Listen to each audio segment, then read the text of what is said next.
So Prime Video just did something they've never done before, and they didn't add much of anything. I mean, they did just add Smile 2, which I actually thought was an excellent horror movie. In fact, it's not only a good sequel, it's better than the original, and I enjoyed the first Smile, but this one takes things up a notch. I'm going to tell you about it in just a moment. And there's more stuff coming to the platform throughout the month, like The Wheel of Time Season 3, as well as a handful of brand new release movies coming out later in the month, including a new Prime original movie starring Nicole Kidman titled Holland that looks particularly interesting, but because that gets aired on the 27th, we'll cover that at the end of the video. But Prime Video didn't announce a list of movies coming to the platform at the beginning of the month like they usually do.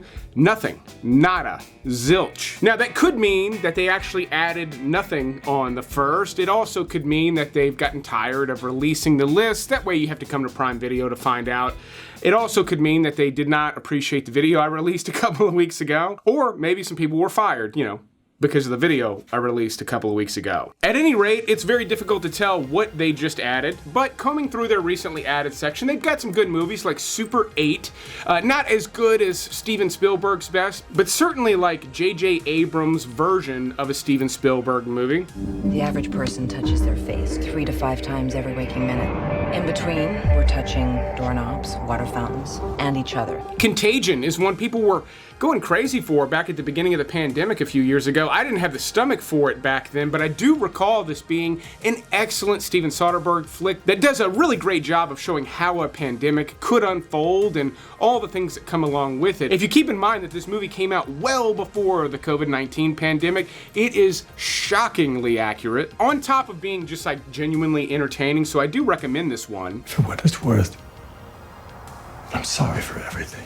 I also highly recommend Clint Eastwood's The Mule. I know they just recently added this one, and Eastwood has done so many amazing movies. It's not like The Mule is up there with some of his greatest, but it is still a fantastic movie based on a true story about this old man who was running drugs for the cartel. And there's a chance this could be the last genuinely good movie that he either stars in or directed. He did both on this one. No way! Yes way! And for some fun movies, they've got Bill and Ted's Excellent Adventure, and The Adventures of Buckaroo Banzai Across the Eighth Dimension is an incredibly fun movie. It oozes this 1980s vibe in almost a Pee-wee's Playhouse kind of way. It is a cult classic. I know a lot of people love it. I didn't grow up with it, but even discovering it as an adult, I thought it was just a real gem. But with Gene Hackman having just recently passed under some disturbingly bizarre circumstances, it's a great time to revisit some of his best movies, and one of his greatest of all time is one of my favorite movies of all time, The French Connection. All right, Popeye's here. Get your hands on your heads. Get off the bar and get on the wall. If you didn't know, my channel name, Flick Connection, is based on The French Connection. Me watching this movie for the first time was like one of the first memories I have truly falling in love with filmmaking, not just big budget movies. Like, I loved movies when I was a kid, like Jurassic Park and all that, but this was the first time I realized like where the camera is placed and how it moves and everything affects the emotion and mood of the story. And the only reason I even watched this movie back when I was probably 17 is I was channel surfing and turned it to this scene, which is the exact scene that Tom Hanks is watching in the movie Big. So I immediately recognized the movie, wanted to know what it was all about, could not stop watching it, literally went to Kmart. Yes, you remember when there used to be Kmarts on every corner? I went to Kmart, bought the DVD. It has been one of my favorite movies ever since, and I've heard from other people, including members of law enforcement, that this is the most accurate depiction of real police work they've ever seen in a movie. I'm gonna go on even longer about it because it's such a good flick. It almost feels like it's a documentary, like Gene Hackman is really Popeye Doyle, and it's not just his performance, even though how natural it is, that's part of it. But again, it's also the way the camera moves. It just feels very raw and real. And that's because a lot of it is. There is a wildly famous car chase in this movie, and it's because it was filmed almost guerrilla style. Yes, they used a stunt driver for some of it, but in shots like this one, Gene Hackman's actually driving. The director, William Friedkin, who also just died fairly recently, is literally sitting in the back seat with the camera, Nothing like this was done at the time because, you know, cameras were at least this large at their smallest. So it was way ahead of its time in a bunch of ways and feels almost like a found footage film at times. It's absolutely amazing. One of the best crime movies I've ever seen, and that is one of my favorite genres. I cannot recommend it enough. But if you want even more Gene Hackman, they've also got classics like Hoosiers, Crimson Tide, The Royal Tenenbaums, easily like the funniest movie he's ever done. What is that? Oh, no, that's dog's blood. Enemy of the State is particularly exciting. The Birdcage. I have such a good feeling about you people. Not a lot of clever books on the shelves, not a lot of fancy art on the walls. I love the Poseidon Adventure. I talk about it here on the channel all the time, and even though Behind Enemy Lines isn't really a Gene Hackman movie, it's still a fun watch, and I'll say with that list, they're all on Prime here in the US. That's a pretty killer Gene Hackman list. But longtime subscribers may have noticed a brand new t-shirt design in the mix, Walking on Water, available now. All of the shirts at DarrenVanDam.com are stupid soft. I love these shirts. They are so comfortable. I wear them all the time. And they're a fitted design. They shrink up like a half size in the wash.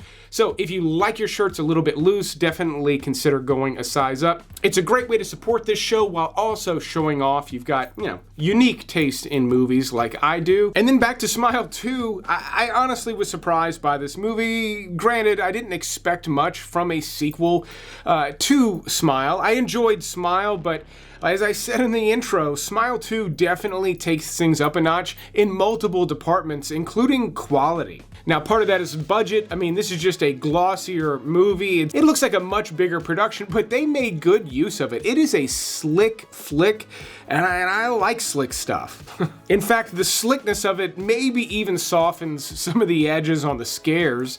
But there are plenty of like classic jump scares, but also some really bizarre stuff in this movie that took me by surprise. And it appears as if most, maybe even all of the effects are done with practical, real effects, little to no CGI, and it actually looks kind of amazing. There's even something bonkers at one point in this movie you would swear is CGI, and it's not. Now, not only is this one of the best sequels to a horror movie I've seen in quite a while, it also features one of the best intros to a movie I think I saw all year last year. So if you haven't seen the original, you will be very lost for the first few minutes, but then after that, it's free game. You could actually pick this movie up and enjoy it without having seen the first. It explains everything well, goes into deeper detail, and even establishes a lot more. It's just a more successful version of Smile. I think it's fantastic what this director was able to do with these two movies. I do not want to oversell it. This movie has some gross out moments in it, so this is not one I'm recommending for everyone. But if you like horror and maybe passed on this one thinking it was going to be a little bit too basic for you, it's got those basic beats in there, but there's so much more to love with Smile 2. I highly recommend it for horror movie fans. On March 11th, Liza Schlesinger, can't do it if I can't do it. They only add one new comedy special about every 8 weeks or so. This is the new one. Like I said, The Wheel of Time is getting added on the 13th. This is season 3. This stars Rosamund Pike. It's based on like a best-selling book series. Apparently, people who are fans of the book actually do enjoy this show, which is, you know, rarely the case. And then on the 18th, they're adding Twisters, which, if you haven't seen it, I actually thought was an excellent sequel to Twister. Now, you do have to keep in mind that these movies are 30 years apart, so tone-wise, they're fairly different. But the original Twister was just a fun thrill ride of a movie loaded with what are today still pretty convincing effects, but you know, you go to see a movie like this in 2024, you're expecting the effects to be convincing at this point in time, but the movie actually delivers. It's fun, it's exciting, the characters are fairly well developed considering the fact that they're all brand new characters, none of them are carrying over from the original. It gets a little bit sillier, but not in a terrible way. Basically, they do some silly stuff in the movie just in order to make it more exciting, and it's effective. This is not a highly rewatchable movie in my opinion, but for a fun thrill ride, I will say again, Twisters delivers. And then Tyler Perry's got another legal drama getting added on the same day. It's titled Duplicity. Odds are, with this one, if you've seen one Tyler Perry legal movie, you've probably seen this one too.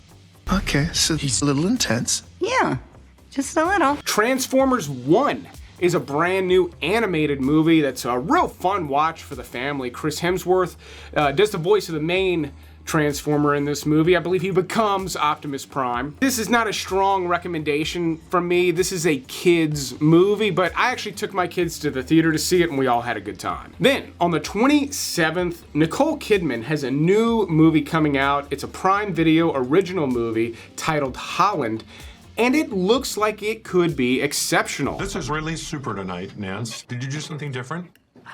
Brown mustard instead of yellow. I felt like doing something a little crazy. She lives this like idyllic life in Holland, Michigan, which looks a lot like the real Holland, but based on the trailer, it looks like there's kind of a Stepford Wives thing happening here, which is appropriate because she starred in the Stepford Wives remake. You may recall a couple of years ago, Don't Worry Darling, a movie that bombed with both critics and at the box office. It's got a good look to it, all the points it was trying to make were pretty flimsy. And Holland looks like it has a similar thing going on, but the trailer has me much more intrigued. In fact, it's got me way more intrigued than Prime Video original movies tend to do. Once a year, maybe twice a year, I find a Prime Video movie I really thoroughly enjoy. This one's got some potential. Believe it or not, one of the first Prime Video original series, Bosch, is getting a third and final season. It's titled Bosch Legacy. I believe there's going to be a pretty big time gap between the last season and this one because there was one in real life. If you want additional Prime Video recommendations, I did this video somewhat recently, and I also did this one. Towards the end of this one, I actually give some tips on how to go about finding good movies on Prime Video. That is the list. I'll keep making these videos as long as y'all keep watching them. Thanks for checking out this short but sweet Prime Video episode, and you will see me on the next one.